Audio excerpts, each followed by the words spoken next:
Welcome back, everyone, to WSRU-TV. This is Inscribed Sports, and it is episode 2 of season 2. So we have a lot of fun stuff to talk about. We have our first ever athlete coming on later on. We have the NHL Four Nations, Slippery Rock Sports. So let's get straight into this episode. Slippery Rock University men's basketball team ended a 4-game losing streak with an 84-64 victory over Pitt Johnstown in the PSAC Western Division on Saturday. The win improved SRU's record to 12-13 overall and 8-9 in PSAC play, placing them 4th in the PSAC West standings. They aim for a conference tournament spot ahead of Seton Hill, Pitt Johnstown, and Indiana. Maceo Austin and Jomo Goings led the team with 51 combined points. Austin had 26 points, 7 rebounds, 6 steals, 4 assists, and 1 block, while Goings scored 25 points, 8 rebounds, 4 assists, 3 steals, and 1 block. Both are near their career highs. Luke Howes added 14 points, and Day Waters had 11 points, 5 rebounds, and 5 assists. Michael Moore had a season-high 4 blocks. The Rock shot 46.2% from the field the court and 81% from the free throw line, forcing 21 turnovers and adding 16 steals. They also scored 24 points off turnovers and 21 fast break points. The team took control early, leading 45-23 at halftime, and despite a brief Pitt Johnstown comeback attempt, maintained a 20-point advantage for the win. Next, SRU hosts Clarion on February 19th at 7:30 for Senior Day. Women's basketball. Slippery Rock University women's basketball lost a tough 69-67 double overtime game to Pitt Johnstown, dropping their record to 17-16 overall and 4-13 in PSAC play. Despite the loss, SRU is still mathematically in contention for a PSAC tournament spot. Anya Washington led the Rock with a career-high 18 points and 6 steals, while Alyssa Gillen added 11 points and 3 three-pointers. The game saw multiple lead changes, and after a tied score at the end of regulation, both teams struggled offensively in overtime. A Pitt Johnstown layup and a missed SRU shot in the final seconds secured the Mountain Cats' first PSAC win of the season. SRU shot 35.3% overall and will need to win their final 3 games and rely on Clarion's losses to make the tournament. Be right there. Wait. Use the shovel and bucket of water, remember? Drown, stir, drown, feel. Then make sure it's cool. Where'd you learn that? SmokeyBear.com. Brushed up on some tips before we left. Don't want to start a wildfire, right? Only you can prevent wildfires. How do you know when you've made the right decision? It's the feeling you get in your gut. The one that tells you what's right or wrong. It's the one that says, sure, I can have a drink. Or the feeling that says, okay, I've been drinking. Now what? It's the voice inside you that says, I'm buzzed. Better leave the car when it's time to go. Plan ahead. Catch a sober ride. Buzz driving is drunk driving. All right, and welcome back. This is your host, Dante. I'm with Hunter here. We're missing one. Garrett's not here, unfortunately. And he was wrong about the Super Bowl, but we won't talk about that right now. We've got another championship game on the line. 4 Nations face-off championship. Canada, USA, USA. Let's get into the pick'ems here. It's 110-110, so it really is a pick'em. Last game was 3-1. You weren't able to watch that, or were you? No, I watched that one. Yeah, you watched that one. That was pretty good. How many fights in the first 9 seconds? 3. 3 fights. 3 fights. I don't know if that'll happen again. How do you think? Why not? Will it be the Kachuk brothers again? Probably. Yeah. They're still banged up, though. Yeah, they are. Charlie McAvoy is out, big defensive from Boston. That's going to hurt a little bit, even though USA has way better goaltending. I don't know. Once again, Bro's suiting up. Yeah, here we go. USA has way better goaltending. Canada has had a goaltending problem for, I feel like, my whole life, basically, at this point. And actually, I seen a thing where it says everybody wanted to grow up to be Sidney Crosby, and now they have no goalies. Oh, I didn't even think about that, yeah. Now they have Sam Ersson and a bunch of other bums. So the Charlie McAvoy defensive injury is a little tough. I mean, he won't even be able to play for Boston for a couple weeks, but how do you feel this game is going to go? I think this time it will be a shootout. Yeah? I think that it's going to be high scoring. The over-under is 5.5 right now. Yeah. So, I mean, I think McDavid. Yeah, he's really good. Especially with think that he's with McAvoy out. That's in Yeah. there. I think he's going to take this one over. Really? Yeah. You got Canada. I might have to. Yeah. Think about it. USA plays the villain. They go into Canada. What'd they do? They win. Yeah, USA has home field this time. So What that's a happened little- last time someone had home field? Yeah, I guess that is true. That is a little tough. And if the Kachuk brothers are out, that's gonna hurt them a lot Yeah. on the ice. Right now, for me, I want to go USA really bad, but I mean, the last game against what was it, Switzerland or Sweden? They lost 2-1. It didn't matter. It was a show. Oh, yeah, that was like their... Yeah, it was a game that didn't matter. But like you said, McDavid, Canada's talent on the front line is just so good. It's generational. It's unbelievable. Watching these games so far has shown me how bad a lot of players on the Flyers are, since I'm a Flyers fan. I mean, Travis Konecny is on like the 4th or 5th line of Canada's team. I mean, that guy is supposed to be our assistant captain, and he's like not good at all. It's really frustrating. Anyways, that all being said, I think I have to go Canada here. Yeah, I'm going against the U.S. Oh, here. USA! Yeah. USA! You throw a I- curveball like that? I agree with the shootout point. I think Canada they have something to prove. Yeah, that's what I'm saying. They're going in there. They're going into a hostile Boston, and they're gonna light it up. If Canada won last game and then they somehow ended up in the chip with USA again, I would go USA. But Canada just has that chip on their shoulder, like I said. So, what's your pick? Yeah, I'm going Canada, but I want to talk business side. Okay. This is the most marketing that they have had in a while. It's Yeah. NHL. They don't do that. Yeah. But obviously, they think it's good for them. But do the coaches agree? Yeah. Their players are going out there and they're laying the craziest hits. It's like 90s hockey right I mean, now. yeah, Boston lost their best defensive because of something happened. And they're in a in the four-nation playoff series. race. Yeah. And now their players injured because of that. Yeah. But say Mike Sullivan, right? And they only get a day or two off. Like they Yeah, get like it's a day off, instant. and that's a travel. How do you think Mike Sullivan feels? USA's going out there. He's probably broken a couple clipboards by now. So His brother-in-law though, he's Yeah. doing, or his son-in-law. Torts is it? probably not that upset since TK is on the 4th line, but I mean they're probably all really mad. But also it's a pride thing.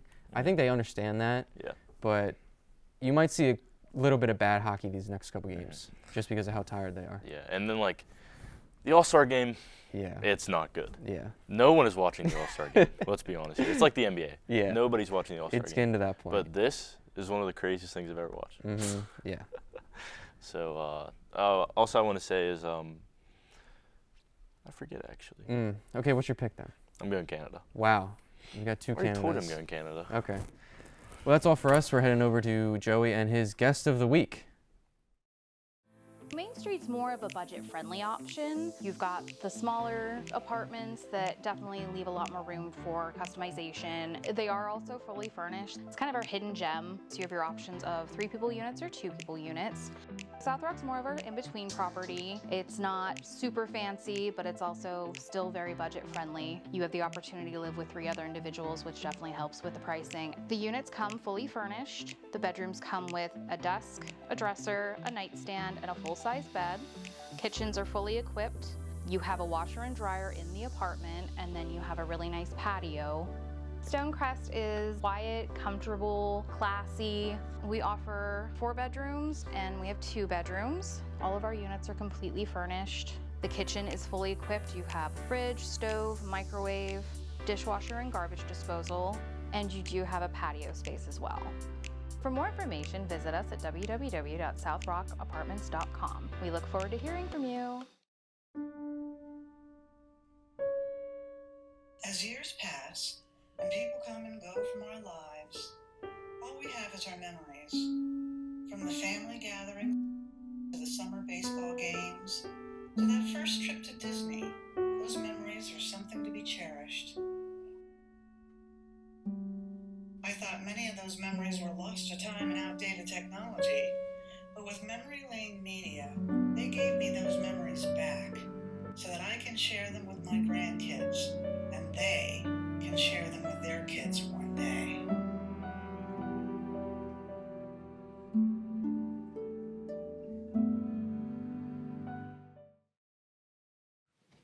All right, everybody, welcome back to Inscribed Sports. today, in this episode, marks the first ever time we have a guest of the week. That is a Slippery Rock athlete. I am joined by Savannah. Hi. And you do throwing for track, correct? Yes, I do. All right, so we're going to start off with some basic Slippery Rock questions. So, obviously, we know your name. What is your major here on campus? So my major is psychology pre-OT. It's the 3+3 program. So. Obviously, what year are you? I'm a sophomore, but credit-wise, I'm technically a junior. Alrighty. What got you into sports to start? So growing up, I started with playing basketball in first grade, and then I kind of played that my whole life, and I tried out like other sports just so I could, I guess, become more athletic and see if I liked anything better, but it always kind of just was basketball. And then I hit middle school, and I was like, oh, I'll try track. So I tried track, and I really enjoyed it. But then high school, I didn't really get a chance to do track because my freshman year was COVID. And then my sophomore and junior year, I tore my ACL twice, so I wasn't really able to participate in that. Why did you join the track team here at Slippery Rock? So that's a funny question because I was originally committed to Grove City to play basketball my senior year because I still wanted to play. And then I decided, I was like, you know what, like, I'll do track for fun, like, whatever. I'm probably never going to do it again. And then we got a new throwing coach my senior year, and he was like, I think you should go to Slippery Rock, and I think you should do track. And so I looked into it more, and they have a better program for my major and like what I want to do in my future. And I was like, you know what, like, it's better on my knee, and I actually have more fun doing it. And I fell in love with track, and I lost my love for basketball that I used to have. So I was like, you know what, like, I might as well, and here I am. Yeah, works for me. And clearly it worked for you. All right. Is there any other schools you considered for track, or was Slippery Rock strictly the one?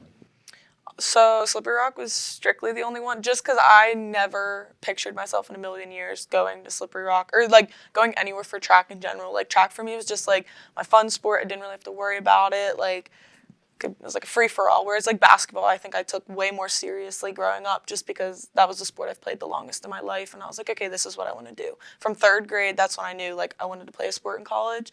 So then like once I got here, I was like, oh, like, track's kind of fun. Like, let's just do it. Did you get a scholarship for Slippery Rock for track then? I did. Okay. Yes. What scholarship? Like, is there anything that you want to add to that? No. I mean, I got like an athletic scholarship, and then I got some academic scholarships as well. So. What is the best part of being on the track team? Whether that's athletic-wise, like personal-wise, or everything in between? So I think for me, one of the best parts about being able to be on a team here at Slippery Rock, especially the track team, is we are the biggest team on campus. We have the most athletes. But I think my favorite part about that is, even though we're such a big team, it's the most family-like I've ever felt in a sport. And I've never felt like more included. Like, and I know that's like very cliche to say, and a lot of people say that about their sport when they're on a team, is like, oh yeah, we're a family. But like, I truly do feel the support from all of my teammates and my coach. And I have to say that Bill Jordan does such a great job with all of his athletes, with like being able to make a connection with each and every single one of us, whereas like we're such a big team. And I've never had a coach in my life who's been able to like make a connection with every single athlete. Whether you be an athlete who competes every single weekend or an athlete who doesn't get to compete yet, he always finds a way to know you as a person and not just an athlete. Yeah, maybe we should get him on. Who knows? But what does training look like for your sport?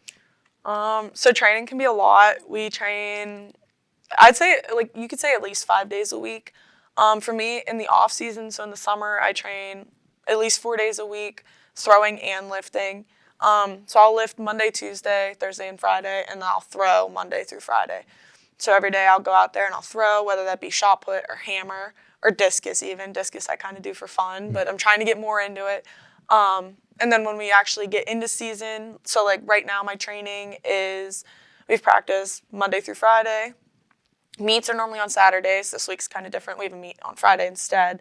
But we lift Monday, Tuesday, Thursday, and Friday.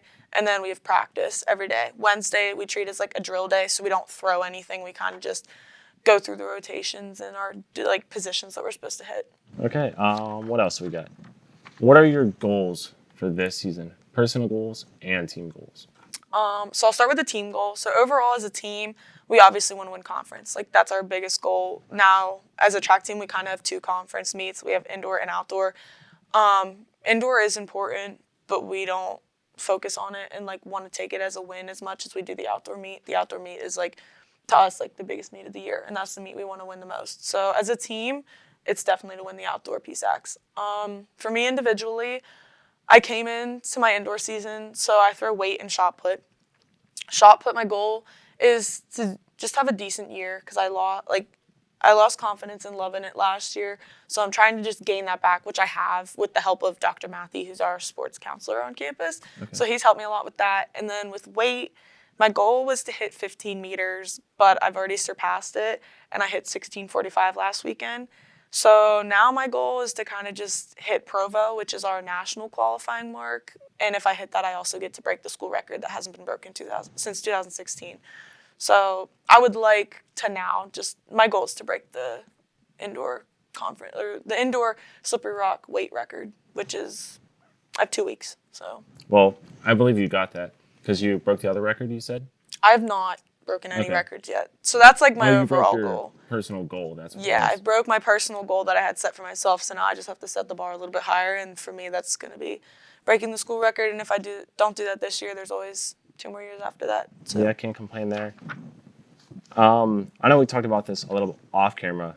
Do you have a common misconception about track?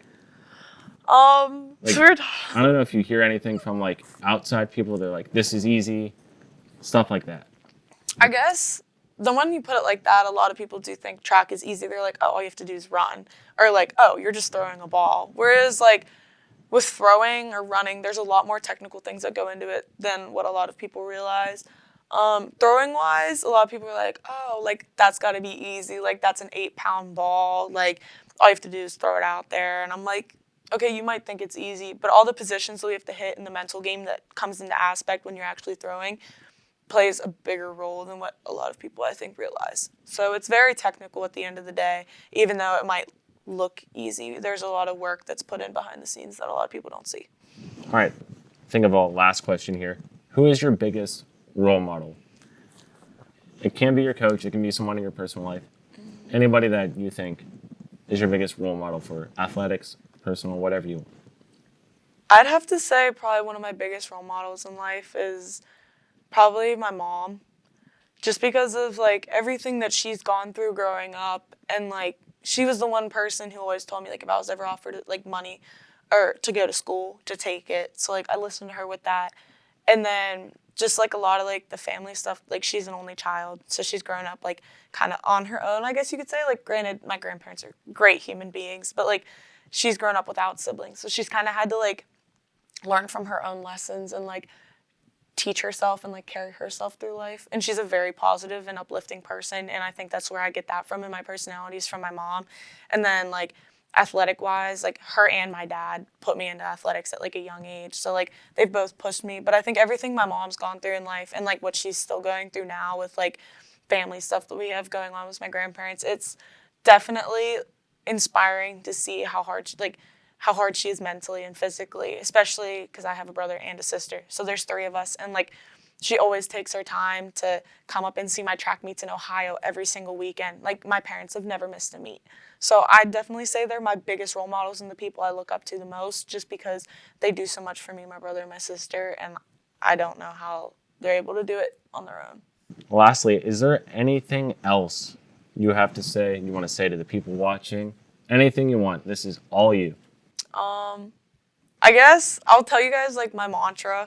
So I got this from Dr. Matthew. He taught this to me, and it's something that's like really helped me like get through my days, especially the hard days. Is he told me, he's like, start off every day and tell yourself it's either gonna be a good day or it's gonna be a great day. And that's one thing that I tell myself in general, or right before I step in the circle. If I'm having a bad throwing day, I'll step into the circle and I'll just put a smile on my face and I'll tell myself, you know what, it's either gonna be a good throw or it's gonna be a great throw, so make it a great throw. Because if you tell yourself it's either good or great, you can't be anything worse than good. And good is at least something that's got to be decent. So in a way, it's teaching me to have a more positive outlook on life and to just be more positive in everything that I do. Well, that is all we have time for. Savannah, thank you for your time. Yeah. I truly appreciate it. Thank you for having me. Yep, you're welcome. We will see you again next week for another episode of Inscribed Sports here on WSRU-TV.